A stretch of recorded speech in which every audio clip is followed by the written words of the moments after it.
Antony es un diseñador francés galardonado por segunda vez consecutiva con el premio French Design 100 en Maison d'Objet 2024. Ha trabajado de cerca con artesanos, explorando la excelencia de la artesanía y la rica historia de las artes decorativas francesas. Con ustedes, ahora sí, Antony, gracias. Gracias. Gracias. Bonjour à toutes et à tous. Hola. Buenos días a todos. Hola, soy Antony Guéret. Soy diseñador francés, tengo 37 años y vivo y trabajo en París. Estoy muy feliz de estar aquí. Les agradezco principalmente a Dara por esta invitación. Fue un gran honor para mí. Y compartir con ustedes mi historia y mi trayectoria, la verdad que me hace sentir una persona muy importante, todo asociado a estos creadores que respeto muchísimo. Les agradezco a todos por haber venido esta tarde y gracias por escucharme en este momento.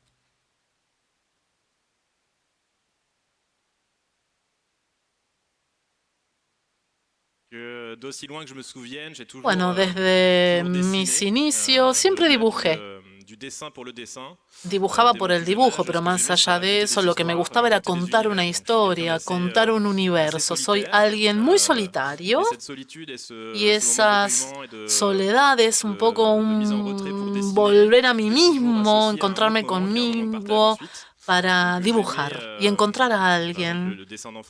Lo que me gusta de los dibujos de niños infantiles es esto, ¿no? Ilustrar cómo se crean pequeños universos y cómo se intercambia con los amigos, la familia, y es lo que hago hoy por hoy. Dibujo en mi rinconcito y cada dibujo que traigo es propicio a un encuentro, a encontrar artesanos, a un fabricante, a un editor, un mercado luego. Y este recorrido está muy presente en mi trabajo hoy por hoy. Cuando dibujo era para crear, pero era complicado también saber hacia qué lado de la creación podía ir. Grafismo, arquitectura. Bueno, pude entrar a un colegio secundario y pude aplicar y entrar en una sección orientada en artes. Así que tuve que dejar el nidito familiar que estaba en medio de la campiña francesa y bueno, me instalé en la ciudad de Nantes. Así que para mí Nantes era esa gran primer ciudad que me recibió para hacer mi colegio secundario orientado en artes. Lo que más me gustaba eran los gestos cotidianos, la escala del cuerpo y dibujar a escala las manos. Así que después fui para el diseño de mobiliario y de objetos y eso tuvo un impacto muy positivo. Los gestos cotidianos, rituales cotidianos de las personas. Luego pasé por la escuela Bull. Tuve la suerte de lograr entrar, ingresar. Para mí es el lugar importante para mí desde que yo llegué. Estoy en proyecto permanente y eso es lo que retengo de esta experiencia, de este periodo. Siempre estar listo para un nuevo proyecto. Siempre estar listo para un nuevo proyecto, algunos que nacen, otros que terminan, otros que se detienen, otros que renacen. Nunca paro. Y bueno, lo importante en esta escuela, este centro de formación, es un centro muy antiguo, desde 1891, con una gran reputación en el trabajo de marquetería y madera. Bueno, ahí seguí una formación en diseño, arquitectura de interior. Y esto marcó mi recorrido, mi trayectoria. Les quería mostrar un poquito esta imagen, ¿no? Que nos muestra los talleres de la escuela. La frontière entre innovation et tradition. Esto marca la tradición y desde la innovación y la tradición desde el inicio. Este es uno de los proyectos que hice en la escuela Bull, una asociación con un soplador japonés de un barrio de Tokio. Es un poco como el Faubourg Saint-Antoine de Tokio, ¿no? Pasamos un tiempo, fui recibido por este soplador de vidrio y este intercambio. Y ahí es donde aprendí que es un lenguaje, el del diseño de objetos. Uno comunica con planos, con diseño 3D, y él intentaba interpretar mis dibujos al lado de su horno y de representar a ver si era posible o no, gracias a los dibujos. Y ahí entendí, ahí comprendí que la manufacturería a gran escala no era la que tanto me interesaba, pero sí esta forma de hacer las cosas. Así que bueno, gracias a la escuela Bull hice muchísimos proyectos con muchas asociaciones y acompañamiento de empresas. Había una empresa muy concreta que nos pedía diseño de artesanía. También nos pidieron en Japón, en Estados Unidos. La escuela es pública, ¿no? La École Bull es pública. Y esto permite que tengamos muchas personas de diferentes espectros, de diferentes espacios sociales, y todos nos encontramos alrededor del diseño. Y ahí conocí, por ejemplo, a mi mujer, conocí mi grupo de amigos. Y esto marcó mi recorrido, y también como hombre, y yo soy feliz de ser docente en la escuela Bull. Y modestamente les comparto esto y trato de llevarles todo esto que aprendí y de devolverle esto a la escuela. Bueno, les voy a hablar ahora un poquito de cómo comencé profesionalmente. En 2020 monté mi agencia. Tuve la suerte antes de trabajar con André Putman durante 5 años. Fue mi primera experiencia profesional. Llegué como pasante y ahí me quedé 5 años. Bueno, llegué justo cuando André Putman se había jubilado, y así que me tocó trabajar con su hija, que lo relevó. Y bueno, toda esa huella que dejó Putman y la escuela que montó, y bueno, tuve la suerte también de compartir ese legado. Una de mis primeras misiones fue justamente esto, ¿no? Ocuparme del interiorismo, y hacíamos colaboraciones con marcas. Era jefe de proyecto como la cristalería Lalique. Y la misión paralela que tenía era escanear. Teníamos el proyecto de crear una fundación Putman, y bueno, era escanear los cuadernos de apuntes, los apuntes de André. Le encantaba redactar poemas, textos. Así que bueno, mi misión era esto, ¿no? Digitalizar todo. Los menús, esos poemas, la narración, siempre dejaba una huella, me marcó muchísimo esto. Y bueno, hice esta imagen para ilustrar mis años en Putman. Y también pasé por una casa de mobiliario francesa, una casa de arquitectura de interiores también, con sus diferentes etapas de vida.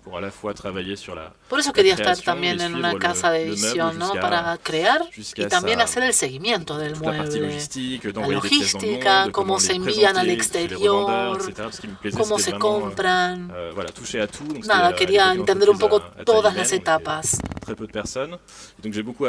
Así que ahí aprendí muchísimo con Christelle Decour y todos sus artesanos, con los ebanistas, los tapiceros con los que él trabajaba. Así que elegí esta imagen de Karl Lagerfeld que le ofreció a Putman, y para ilustrar un poco estos años de acompañamiento. Fueron 10 años. que pasé en esta agencia. Y bueno, luego, en paralelo de esta experiencia de 10 años, siempre leí, soy un gran lector, y mezclando un poco los grandes clásicos con lo contemporáneo. Y dentro de esto, en 2013, 2012, formé parte de un jurado literario en Francia. Dos jurados al mismo tiempo, así que tuve en Francia está la vuelta a la literatura en septiembre, ¿no? Cuando empiezan las clases. Así que tenía 60 libros para absorber, a juzgar. Tuve la suerte de poder conocer un montón de directores, de escritores súper importantes. También había gente como yo que habíamos sido seleccionados para ser jurado. Y bueno, me había adentrado en un gran clásico, un gran clásico. Siempre, como les dije, mezclo lo contemporáneo y los grandes clásicos, siempre alternando. Y luego de este baño de literatura contemporánea pasé a La búsqueda del tiempo perdido, que formó parte, Marcel Proust, de mi lista de pendientes. Surtout, ça me faisait un petit peu peur aussi. Me daba miedo, ¿no? Leerlo. Comme beaucoup de gens, je crois que c'est 70% des gens ne passent pas le premier volume. 70% de los lectores de Proust no terminan su primer volumen. Es una obra de 7 volúmenes y la verdad que me daba miedo y luego me capturó. Y en 6 meses de lectura intensiva, de trabajando, ¿no? También en la agencia, y todo mi tiempo libre se lo dedicaba a la lectura. Era mi tiempo libre que me dejaba un poco la agencia y la vida de familia. Y cuando terminé la lectura, lo que me quedó fue un enorme vacío y al mismo tiempo una incitación. En búsqueda del tiempo perdido es un movimiento, y uno entiende al final que el narrador, que es el personaje principal, se transforma en escritor al final de la novela. Entonces, ¿cuándo empieza la novela? Cuando uno cierra la última página. Entonces esto era una incitación para hacer las cosas de otro modo, y era lo que me estaba pasando. Marcel Proust decía, una gran novela cambia la vida, es una conclusión para el autor, pero es una incitación para el lector a apropiarse de esto. Y esto incitó a muchísimos artistas. Y yo, con el prisma del diseño, lo leí, todos los pasajes sobre mobiliario, el diseño, cómo leía los signos, los objetos, los muebles, cómo describía las clases sociales, los personajes, la forma de comportarse en el mundo. Esto me llamó muchísimo la atención. Elegí algunos personajes y los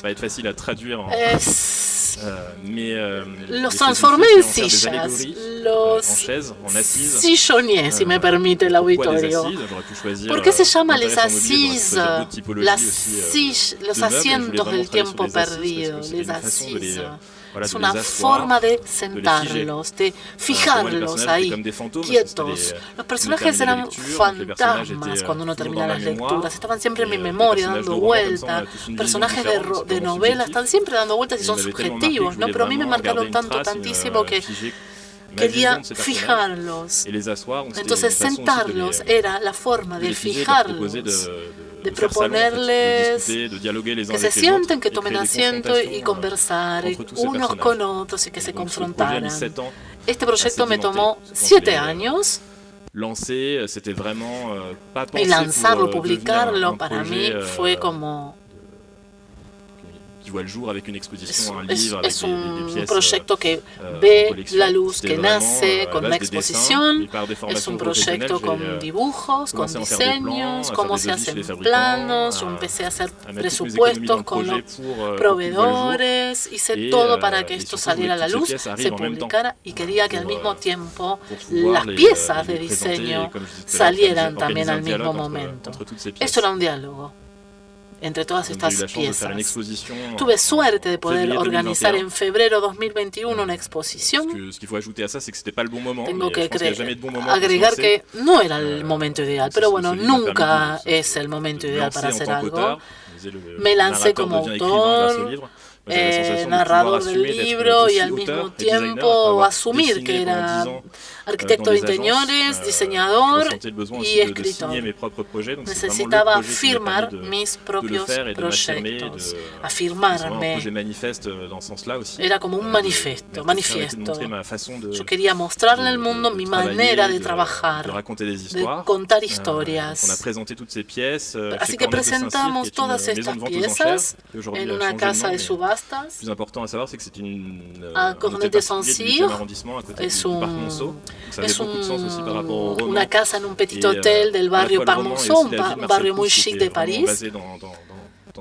Bueno, y de hecho Marcel Proust estaba afincado ahí también. Así que, bueno, él también frecuentaba esos espacios de arquitectura haussmanniana y bueno, yo busqué un espacio así también. Podíamos rodear los objetos que estaban montados en podios, leer estos asientos, estas assises en francés. Y gracias al acompañamiento de Jean-François Leclerc, un galerista belga que me acompañó y que hizo todas las relaciones y los contactos. No era momento de hacer una exposición. Entiendo, como a todos estuvimos confinados, post-COVID. En Francia no había confinamiento, pero bueno, había museos cerrados. No se podía salir a cualquier horario. Bueno, es gracias a el toque de queda hasta las 18, a partir de las 18 horas. Así que bueno, pude exponer. Tuve muchas buenas devoluciones, apasionados por la literatura, que lograron ver en mí un apasionado de la literatura y también apasionados por el interiorismo y por la arquitectura de interiores y el diseño de objetos.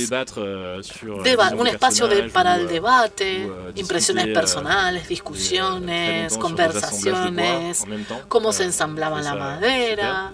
Bueno, me pareció genial todas estas experiencias y quería contarles un poquito cada una de las sillas, ¿no? De estos asientos. No pasaba nada en París culturalmente en aquella época, así que bueno, estuvo bueno que yo pudiese organizar esta exposición. Muchísimas visitas vinieron. Para mí fueron un montón y me permitió este lanzamiento y esta exposición también lanzar este proyecto y de ver nacer otras colaboraciones con otros editores que empezaron a conocer mi trabajo gracias a este proyecto. Acá tenemos una de las sillas de la colección o de los asientos, es Elstir. Elstir es el personaje, el pintor de En búsqueda del tiempo perdido, el bar en español, ¿no? Elstir en francés es el pintor que va a inspirar a Marcel, impresionista, ¿sí? Y va a introducir la noción de movimiento.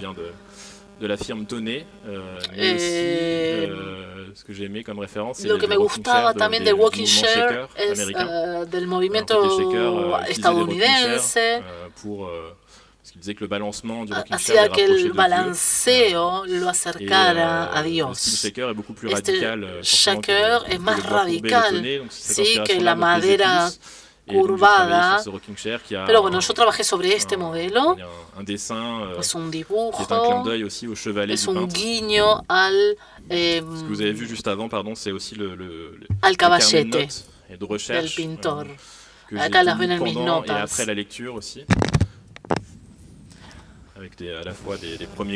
Bueno, acá pueden ver algunas citas del libro, pueden ver algunos croquis. Y bueno, esto inspiró esta pieza, ¿no? Es un caballete por un lado, una silla mecedora, tiene el asiento.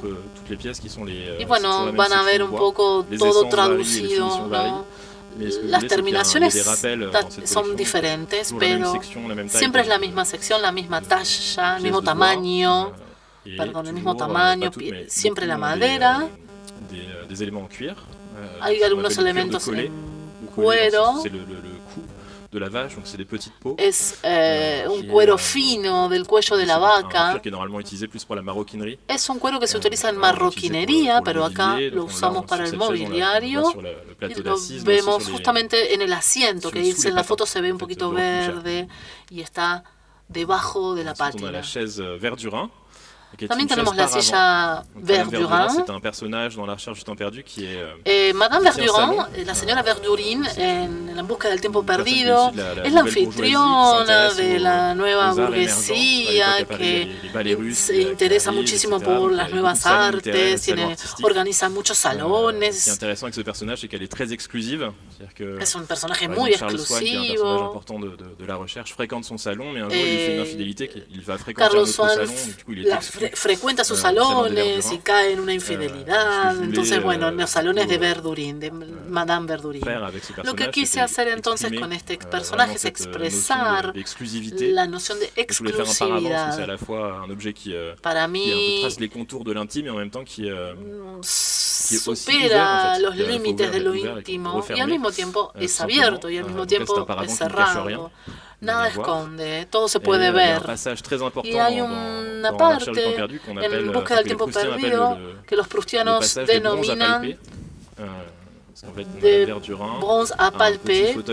Es un pequeño sillón de Beauvais que tiene apoyabrazos en bronce y tiene una relación muy íntima con su sillón. Y te invita a tocar esas partes en bronce. Y bueno, para homenajear este pasaje del libro, quise, por ejemplo,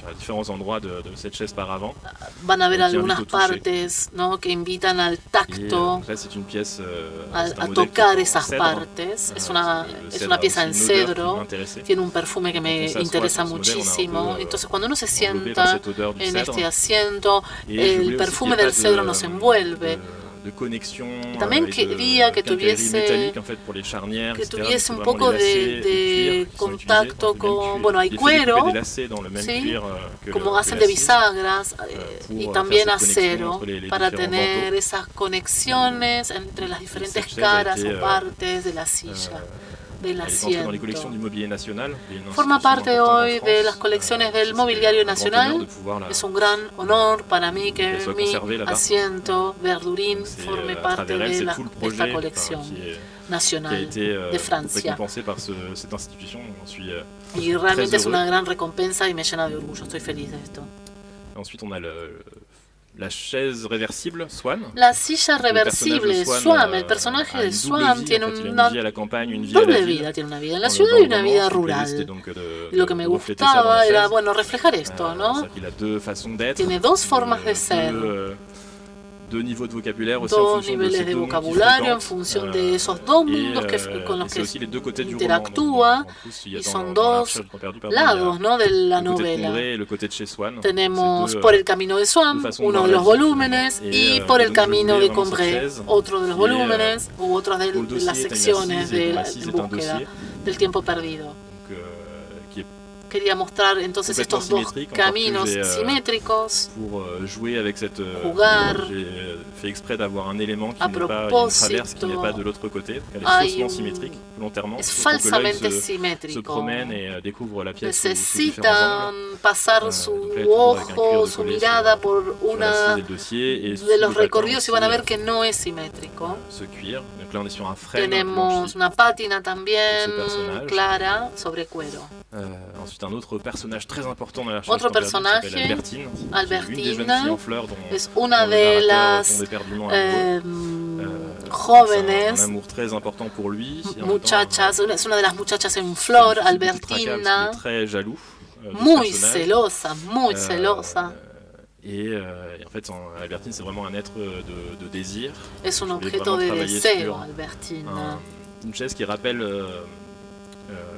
ce qu'on appelle le fauteuil Emmanuel. Es el Fauteuil Emmanuel es una película. Emmanuel es una película erótica francesa de los años 80, ¿no?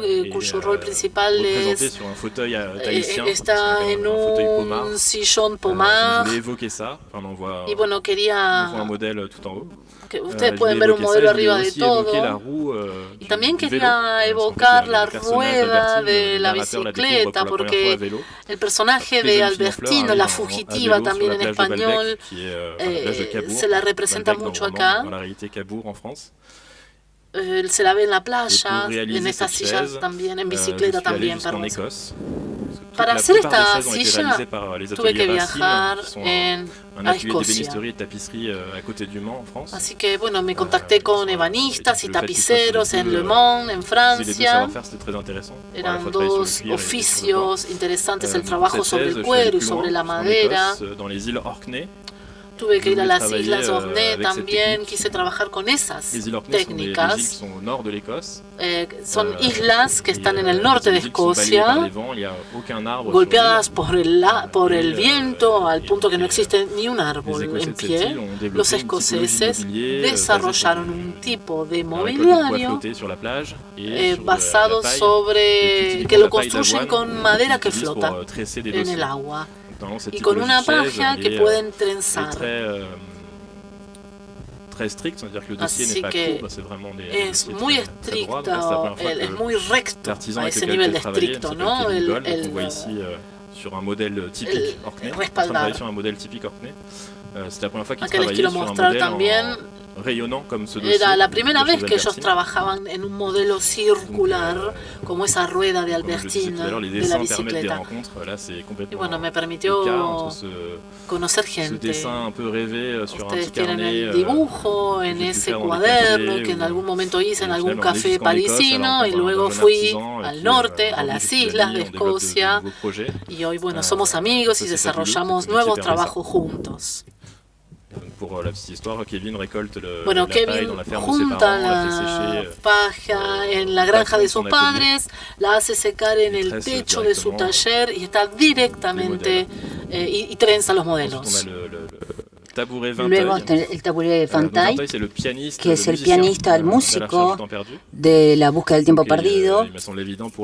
Me parece que es evidente para él que hacer un buen piano inspirado de los tabourets curul que encontramos en varias culturas. Puede ser en la época romántica o en el mobiliario antiguo africano, por ejemplo. Se puede hacer un paralelo con las diferentes culturas, ¿no es cierto?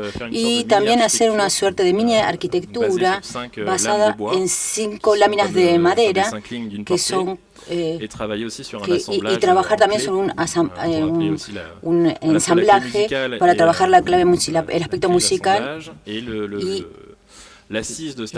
también el asiento de este tabouret. Esto en realidad es un guiño a la vida de Marcel Proust, que trabajaba a la noche y dormía durante el día, y en su departamento tenía él tenía estos elementos para poder dormir durante el día, ¿no es cierto? Así que es un guiño a él. Sí. Luego tenemos la silla Odette, que antes de ser una silla era un personaje. Odette era el personaje, era la compañera de Charles Swann, lo que en ese momento se llamaba una cocotte en francés, que es decir, una mujer que cambia de vida para casarse y que frecuenta nuevos medios, y su nivel de vocabulario y sus gustos no se adecuan a la nueva vida. Entonces hay muchos pasajes, hay fragmentos muy divertidos, y lo que más me llamó la atención es su relación con Charles Swann y una palabra que tenían para decir hacer el amor, y ellos se decían hacer cateleia, es decir, que era una palabrita que ellos, clave que tenían para comunicarse entre ellos. Y entonces yo quise dibujar una silla que tenga un aspecto floral en su forma, pero que también que se distinga de las otras sillas, porque Odette es un personaje en la novela que siempre está aparte, ¿no es cierto? Lo que como siempre lo que vieron hasta ahora fueron cosas muy geométricas, muy radicales a nivel formal, y ahora quería una curva y ir más lejos en la diferenciación de la distribución de esta silla. Es decir, todas las sillas de esta colección son ediciones limitadas y esta no lo es muy personalizable. Y yo quería trabajar con un fabricante francés que se llama la Maison de Riquet, que es la casa más vieja de Raten en Francia y que trabaja con las terrazas, en los bistrós y en los cafés de París. Y acá pueden ver esta silla Odette, donde se pueden cambiar los colores. Luego tenemos el sillón Charlus. Jupien, c'est l'ottoman qui est associé au fauteuil. Là, Charlus es el varón de la novela. Es un viejo aristocrático que venía de la familia Guermantes. Es un excéntrico y siempre se divierte mostrando su superioridad aristocrático, sentándose y dejándose que los demás se queden parados. Entonces yo quería dibujar algo muy cerca del suelo y muy cómodo. Es la única silla que está tapizada, por ejemplo, de esta colección, para hacer referencia a esto. Y lo que quería evocar también es un pasaje de la novela donde el narrador sorprende a este varón Charlus en pleno debate con un joven que se llama Jupien, y él descubre la homosexualidad de Charlus y un aspecto de la personalidad de este varón en ese momento, ¿no es cierto? Y hay un lindo fragmento donde él describe al varón como alguien que viene a seducir a este joven, y yo quería representar a los dos personajes, Charlus y a Jupin, al sillón y al otomano. ¿Sí? El cuero es un cuero que es mate, ¿sí?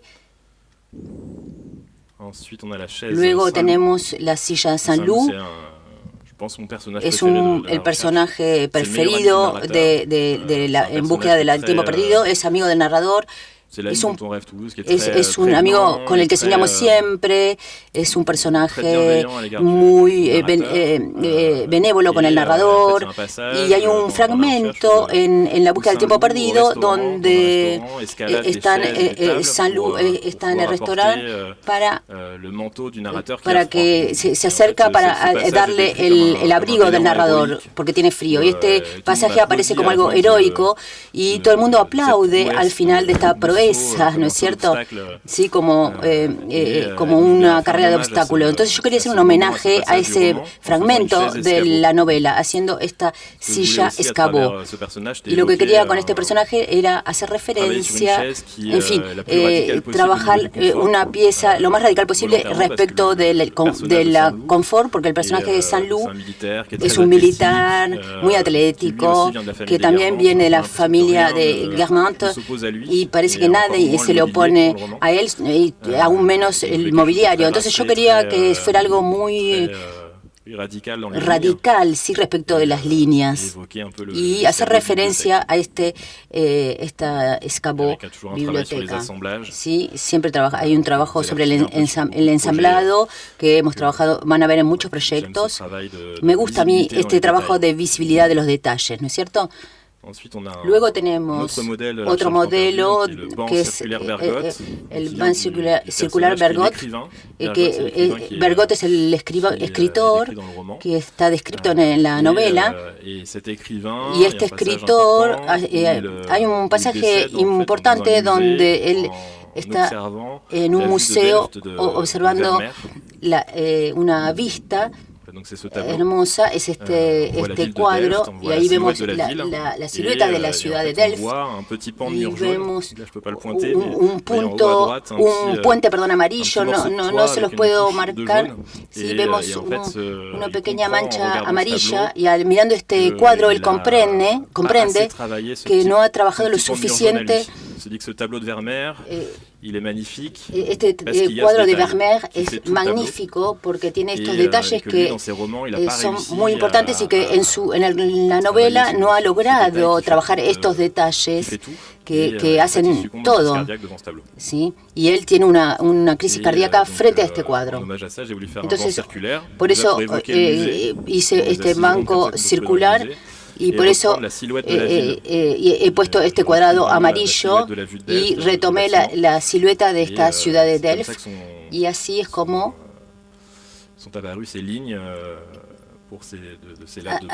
por eso es que existen estas líneas y esta pequeña pared amarilla también, que está representada en esta figura circular.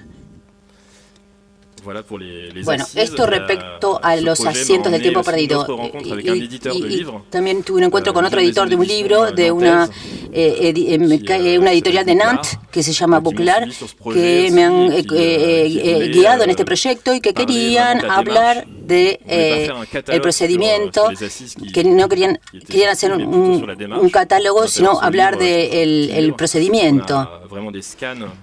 Hay un escáner importante, hay un cuaderno de investigación, hay también amigos de una asociación de amigos de Proust, sí, que también nos han apoyado, que estaban en este proyecto.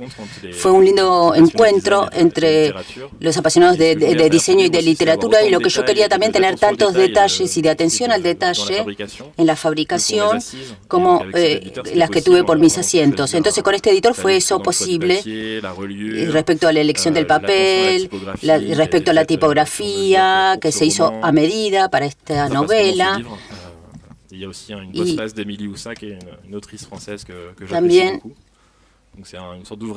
También hubo una obra colectiva. Y hay otro proyecto que fue fundador, que llegó luego al poco tiempo de los asientos, que este proyecto se llama Fragmentos. Trabajé allí mucho en la madera y lo sigo haciendo, pero en ese momento quería, después de los asientos, trabajar la piedra y sobre todo el mármol. Entonces contacté a una persona que trabajaba el mármol, muy interesante, se llama Barry de la Seine, que él es franco-italiano, pero está en París, es un marmolero, y cuando yo lo encontré y le expliqué lo que quería hacer con mi proyecto y que quería explorar el mármol, entonces el dueño de esta empresa me dijo, sí, a mí me interesa trabajar con vos, pero el problema es que no va a ser inmediatamente. Sí, él tenía una lista de espera porque trabajaba para grandes decoradores de parisinos con proyectos increíbles de diseño de interior, y la actividad del diseño de interior era algo más reciente, y la mayoría de los arquitectos de hoy quieren hacer una colección de mobiliario. Entonces hay una lista de espera de clientes prestigiosos que son clientes de él. Entonces no podía él rechazar trabajar con ellos. Entonces lo que me dijo que había una forma de trabajar rápido, y era tener una historia sobre mármol macizo, que tenía en su reserva desde hacía décadas. Y cada proyecto de arquitectura, de diseño de interior, siempre hay trozos de mármol muy preciosos que le quedan, más bien exóticos, y todos estos bloques que le quedan los tiene porque tienen valor, pero son muy pequeños para ser explotados en diseño de interior. Pero sí podíamos hacer algo para muebles y objetos. Entonces él me dijo, ese es un proyecto que lo había propuesto, pero esperaba que alguien le cuente una historia. Entonces fue 15 días más tarde con mi proyecto Fragmentos, y él me guió, y fue un proyecto que todavía existe hoy, muy detallado, y que yo les voy a dar detalles. Si pueden ver en esta imagen, aquí está Le Corbusier en el Partenón, en Grecia. Le Corbusier hizo un gran viaje de Oriente luego de estudiar. Él quiso ver diferentes culturas, el mundo, y fue a Italia, por supuesto, a Roma, a Egipto, Y finalmente terminó en Grecia, y el viaje al Partenón y a las órdenes antiguas lo marcaron mucho, y así llegó a crear sus órdenes arquitectónicos. Entonces a mí me encanta esta imagen porque tiene ese aspecto espectacular de la escala de ese bloque, ¿no?, que podemos observar. Y el proyecto Fragmentos nació realmente de esta inspiración en Le Corbusier y de tres órdenes antiguas que son de las órdenes dóricas, iónicas y corintias. Y si vemos a la izquierda de la pantalla, de la imagen, hay un bloque que pueden observar que está en es de un árbol muy extraño que se sirvió para un baño creado por Karl Lagerfeld. Es un proyecto que le interesó mucho a Jean Pascal, al dueño de Barberie de la Seine, y cada bloque tiene una historia pasada porque está vinculado a un arquitecto y a un cliente diferente. Es algo muy conmovedor de poder tomar trozos de mármol y poder hacer otra cosa, darles una segunda vida. Entonces, a partir de estas tres órdenes antiguas, yo reinterpreté formas y dibujé un repertorio de objetos y de muebles que han permitido tallar este bloque y tallar allí objetos, y de nunca pedir mármol para hacer estos objetos, sino que hay que esperar que exista un bloque posible para hacer esos objetos. A veces se pueden hacer 2 jarrones en un solo bloque y se hace una edición limitada y obtenemos una pieza única. Entonces hay muchos mármoles diferentes y esto sorprende mucho. Este proyecto tuve la suerte de exponerlo en la Maison La Roche, que es una casa, una de las primeras casas de Le Corbusier, donde sus teorías arquitectónicas se han expuesto, y no es tan claro, pero es al lado de la Fundación Le Corbusier. Allí quise seguir con este proyecto. Hace un rato les hablé de encuentros, pero algunos encuentros los he provocado, ¿sí? Yo soy bastante solitario, pero también voy hacia los demás. Y cuando tengo sueños así, me digo que sí, que es posible. Entonces le propuse a la Fundación Le Corbusier para que hagamos esta exposición. Nunca hubo una exposición de diseño en la casa de Le Corbusier, pero les gustó la historia, la relación con Le Corbusier, una de las piezas que van a ver luego, que realmente tiene una relación directa con una pieza de Le Corbusier y que hemos podido exponer en esta casa, y la suerte que tuve también es poder pasar tiempo en esa casa y que mis objetos dialoguen con ese espacio increíble según la luz del día. Realmente fue una suerte poder estar allí y ver cómo los visitantes, la gente, se paseaban, hacían lo que Le Corbusier llamó el paseo arquitectural, y cómo mis objetos estaban en este recorrido. Y era increíble poder poner objetos y muebles en este espacio. La verdad que fue el primer orden iónico que yo reinterpreté. De lo que me quedó, de lo que yo quería interpretar de lo iónico en esta colección, era esa relación con la curva, justamente, ¿no? Así que trabajé con elementos como este taburet. El desafío que tenía es que era de trabajar de obras escultadas y no había ensamblado. Eran esculturas, ¿sí? Así que hacía un juego con lo vacío, con lo pleno. En el espacio de la Fundación Le Corbusier era esto, y también trabajé esta mesa baja con un bloque macizo, donde entonces podemos ver las líneas del mármol, y así podemos comprender que se trata de una sola pieza. Esta es una silla una silla y pequeños objetos que son más difíciles. ¿Sí? Algunas bandejas. Acá tenemos 1 centímetro de espesor. Hay que saber que con el mármol trabajamos, en fin, hay mucha ingeniería, hay tiempo de máquinas sí, que escultan. Y luego también hay trabajo manual. Entonces son máquinas bastante brutales. El mármol es un material muy, muy duro y se esculpe el mármol.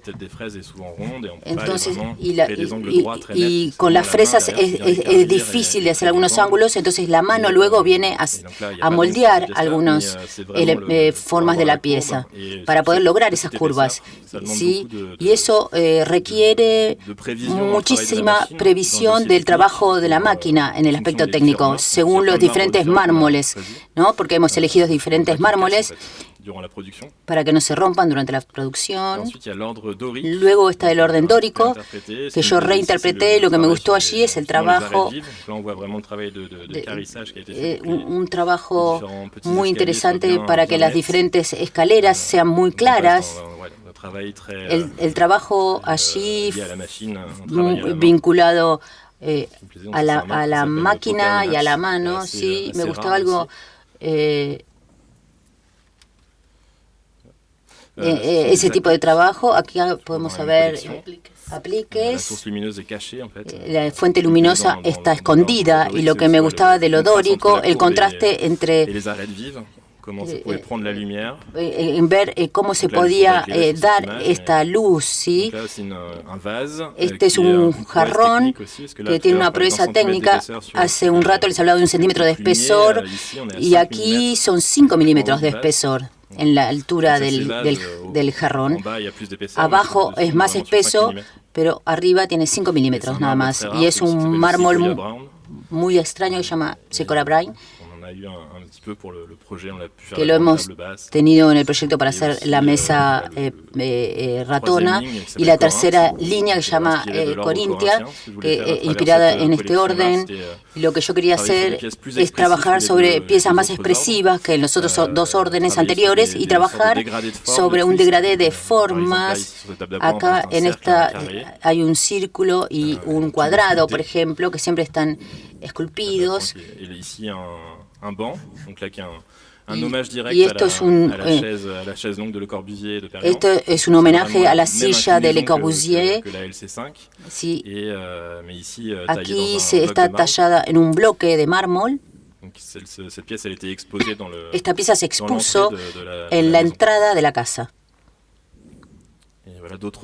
Y acá tienen otros jarrones con esta noción de degradé. Y por último hay un tercer proyecto sobre el que me quisiera focalizar antes de presentar otros, pero este lo quiero hacer más rápido. Esta es una asociación que tengo con la empresa de la espada, que es una empresa portuguesa con la que colaboro desde el comienzo, desde que tengo mi estudio, desde el comienzo. Está realmente en la lista de marcas con las que quería trabajar cuando empecé, porque para mí teníamos los mismos valores respecto de lo artesanal y me atraía el trabajo que ellos tenían con la madera maciza, un trabajo, aunque sea una empresa que exporta mucho y que vende en todo el mundo, pero era un desafío de locos, sí, porque y requiere un conocimiento muy importante de la madera y del trabajo, porque cuando uno exporta hay mucha presión debido a las variaciones de temperatura, entonces la madera se puede quebrar si no ha sido bien ensamblada. Entonces lo que se hace por lo general es se hace un ensamblado de madera maciza para evitar este tipo de problemas.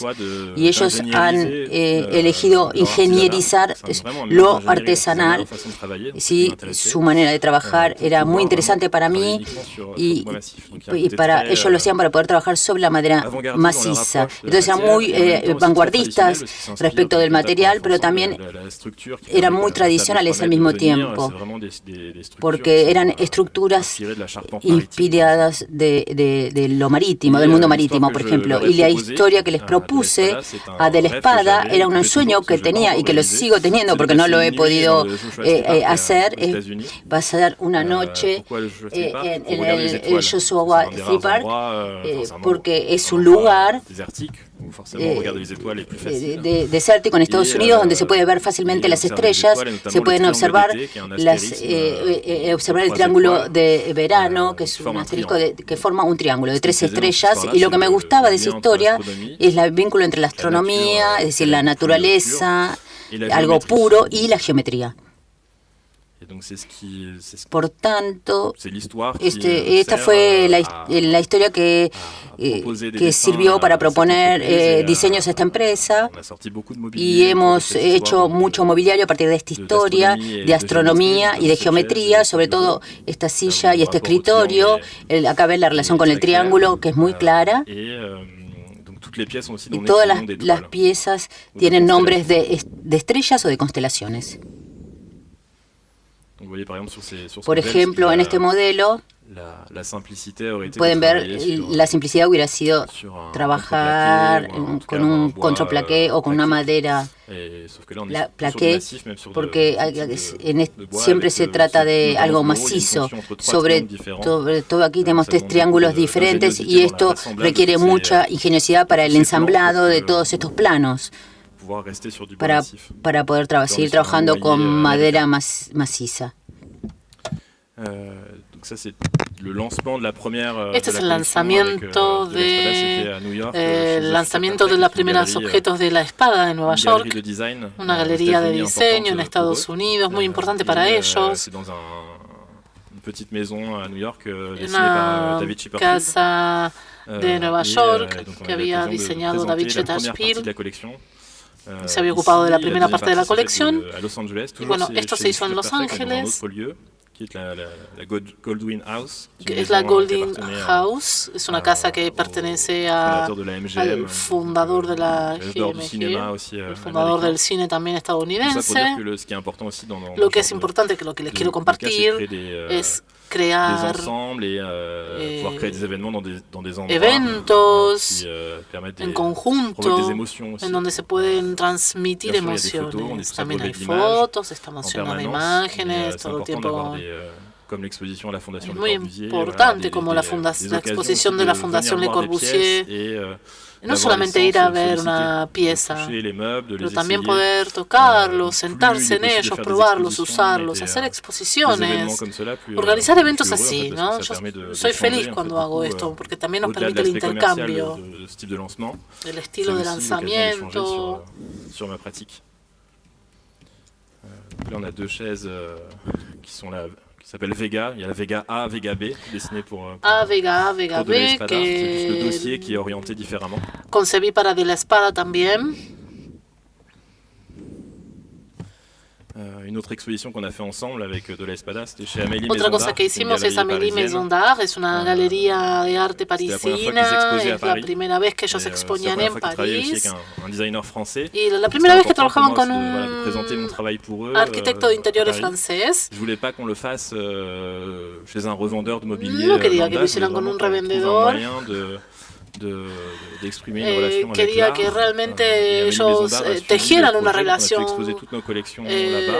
con un diseñador. Entonces, bueno, iniciamos este diálogo con un artista que fue seleccionado, y fue el pintor Ludovic Philippon. Es un pintor francés, así que los muebles estaban en un constante diálogo con estas esculturas y con estas obras. La verdad, una gran suerte de poder haber puesto mis muebles en este espacio, y en el espacio también Le Corbusier.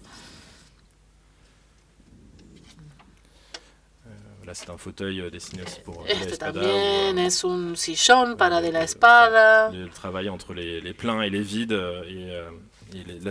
Es el plano, el ensamblaje de las diferentes partes que se tienen que ver bien claritos.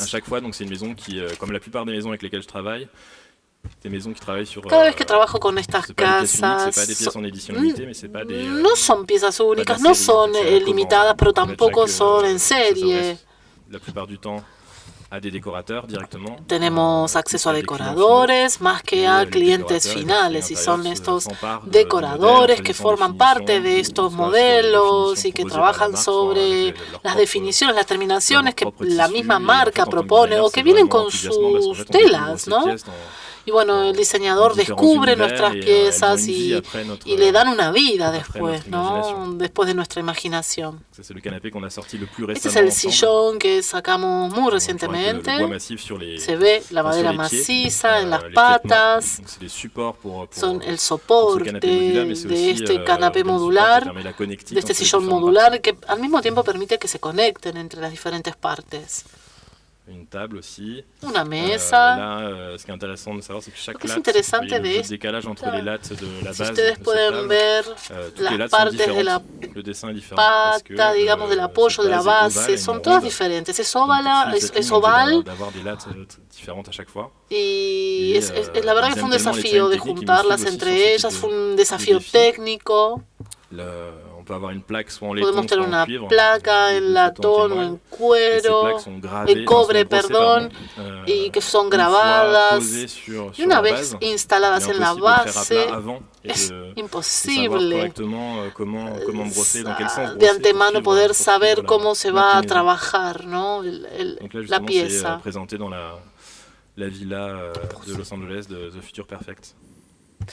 Y esto fue presentado en Los Ángeles. Encore un fauteuil dessiné pour de la Espada. Esto es otro trabajo que concebí para De la Espada. Non pas d'énumérer chaque collaboration que j'ai, qui sont à chaque fois des histoires. Bueno, hice una selección, son encuentros, son historias que uní para contárselas a ustedes. Son colaboraciones que surgieron a través de un gesto. Como les conté, gestos del cotidiano, gestos cotidianos, gestos... Es mi forma de dibujar, trazos. Trato de esculpir la dimensión cultural, esculpir, curvar. Algunos dibujos son a partir de esto, es un gesto de esculpir el dibujo. Bueno, por ejemplo, este modelo de silla y mesa, de escritorio, mejor dicho, que concebí para un diseñador italiano que trabaja para la marca Tripaio. Y por este proyecto me inspiré en barcos típicos del lago de Como. Y que se ven desde este atelier, ¿no? Y lo que se ve es sobre el barco.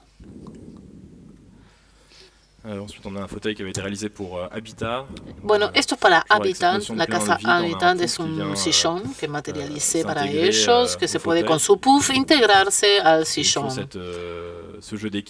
Este juego de equilibrios, que es el que me interesa muchísimo. Hacerlos visibles, cómo se ensamblan, cómo se superponen. Mesas de apoyo para la espada. Me gusta subrayar ese vacío, ¿no? Hay un volumen sobre la mesa que se puede ver. Cómo dibujar el dibujo, el vacío, ¿no? Es importante. Y acá nos lanzamos en ese juego de las curvas del que hablaba precedentemente. Es un gesto muy importante, tan importante en el arte, en el diseño. Acá, por ejemplo, es una colaboración con la Galería Pradier-Junot, que se llama Ellipse. Pradier-Junot, con ellos nos inspiramos también en la literatura, nos inspiramos en las formas y estilos de las figuras de la lengua francesa, nos transformamos en muebles. Está saliendo en este momento. Esta pieza se llama elipse, que es una elipsis, es omitir una parte de un texto o de una elipsis temporal. Olvidar un momento de la historia. Así que bueno, quise hacer como una ruptura en esta silla, ¿no?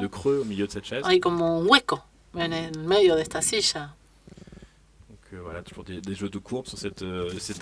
Siempre juegos de curvas. Esta mesa para Philippe Huret, mesa de apoyo, sillón. Siempre necesitamos redondeces, en nuestras formas curvas.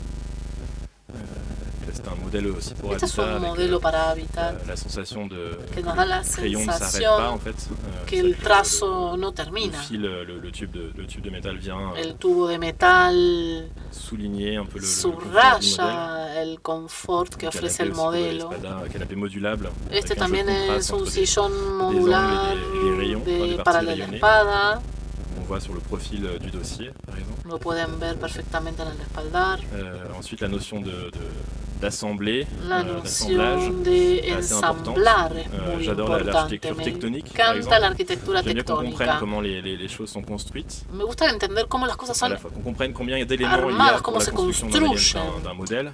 La construcción de un modelo, también la técnica. Las piezas guardan una magia, ¿no? Pero para mí, lisible comme ce fauteuil, on comprend, comme je disais tout à l'heure, un peu les différentes parties, ou ces tables d'appoint pour l'Intelou, esta mesa de apoyo, por ejemplo, je travaille beaucoup, con un diseñador holandés con el que trabajo un montón, différentes parties du meuble, soit pour la pierre ou le bois. Trabajo en madera, en piedra. Là, c'est une collection qui est sortie à Milan. Esta es una colección que salió en Milán para la Semana del Diseño, que hice en colaboración con el Atelier de Troupe de Estados Unidos, que tuvimos la suerte, las primeras piezas de la colección de Osvaldo Barzani, una casa de los años 40 en Italia, que pude también conversar con ellos. La verdad que me encanta esta colección de los paquebots atlánticos. Une inspiration art déco, des grands paquebots comme le Normandie. Et donc ce répertoire de formes-là a été réinterprété pour cette collection de fauteuils, de tables, los barcos navieros grandes que trasladan. CC Tapis en Italie. Y me inspiré entonces de estos barcos. Este sillón para Habitat, con su estructura en madera maciza, la parte tapizada se expone, se apoya sobre la parte de madera. Todo para el confort. Là, c'est une table réalisée pour Cannes, qui est une maison d'édition française, Cannes, casa là encore, la visibilité, elle vient du fait qu'on comprend comment cette croix en fond Entonces vemos esta cruz en fundición que conecta los 4 elementos, ¿sí? Redondos, circulares de madera maciza. Esta mesa puede hacerse en diferentes tamaños, ¿no? Pero el principio estructural del pie, de la base, es este. Ensuite, le jeu de décalage. Entonces, el juego de los diferentes tamaños, ¿no? Las diferencias. Acá tenemos, por ejemplo, una base de madera que nos permite jugar con las alturas. Este juego de mesas para de la espada tiene 3 elementos. Estos 3 elementos que están en contacto. Y también nos permite jugar con asimetría. Podría ser el segundo pie de la mesa si se lo oriente diferente. Y también se puede hacer diferentes alturas. Nos permite también jugar con las terminaciones. Volviendo a este juego de diferencias, décalage en francés. Algo, por último, les quería comentar, una colaboración con mucho sentido para mí.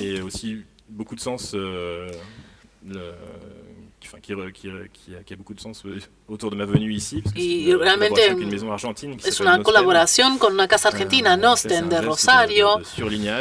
Es un gesto de subrayar. Y hacía muchísimo que quería trabajar con una casa argentina. ¿Por qué? Porque amo a Jean-Michel Franck.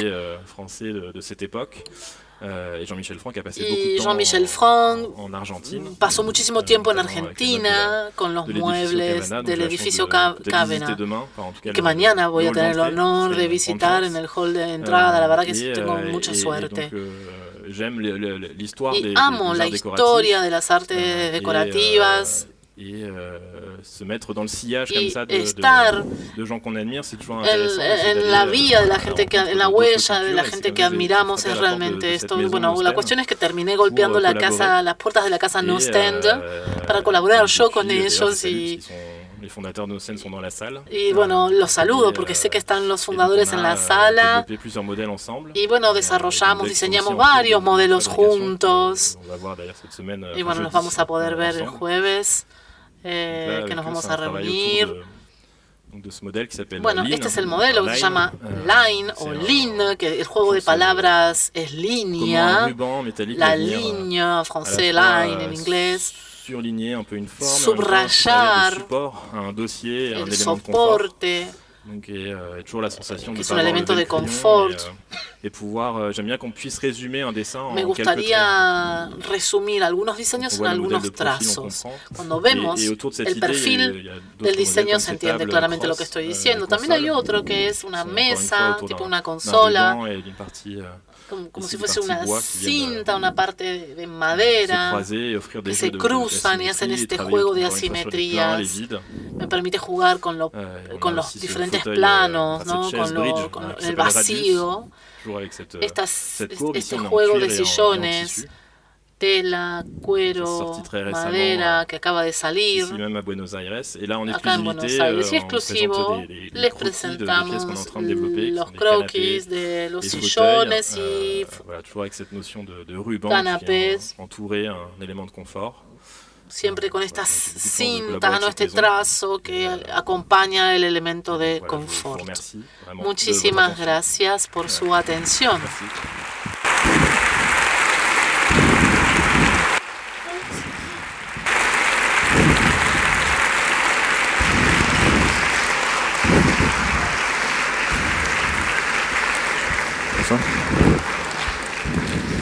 Thanks, Anthony. We invite you to our living room, please. Okay.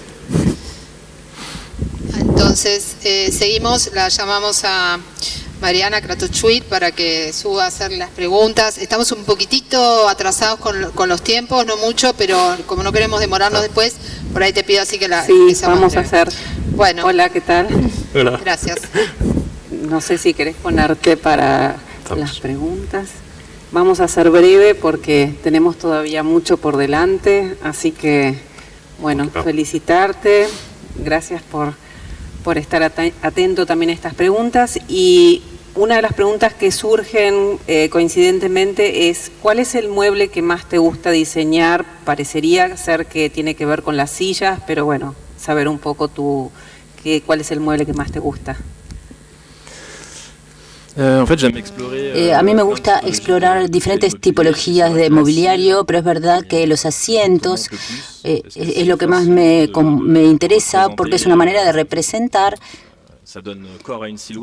una silueta, sí, una postura física, es una postura social también, es una manera de presentarse a los demás. Como de diseñador podemos tener un punto de vista, sí, según la proximidad con el piso. Hay muchas cosas para hacer respecto de los asientos. Mencionaste que uno de tus primeros trabajos fue en el estudio Putman, que bueno, es obviamente muy reconocido, y una pregunta que surgió es ¿cuál fue tu aprendizaje de ahí? ¿Te dieron algún gran consejo de trabajar así en un estudio tan importante al comienzo de la carrera?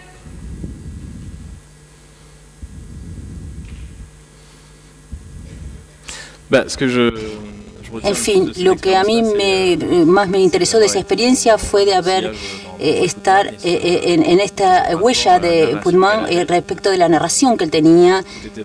Todo era un pretexto para contar una historia y era como un coleccionador de imágenes. Él acumulaba, por ejemplo, objetos, historias. Y cuando él podía hacer proyectos con eso, lo hacía. Entonces había una noción de transferencia de distintos ámbitos para crear colecciones. Así que me parece que es algo que me ha marcado mucho. Mencionaste que sos docente, que das clases. ¿Qué es lo que más te gusta transmitir a los estudiantes, aprovechando que acá también hay varios estudiantes de diseño? Bueno, lo que a mí es muy reciente porque lo hago en la escuela Bull desde septiembre, pero lo que trato de hacer es transmitirles el destino, ¿no es cierto?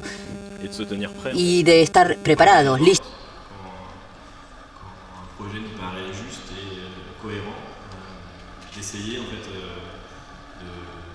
Provoquer le destin aussi, en fait. Et de se tenir prêt, en fait. Se lancer dans des projets et se tenir toujours prêt. Voilà, c'est quelque chose qui est important, je pense. Bueno, muchísimas gracias.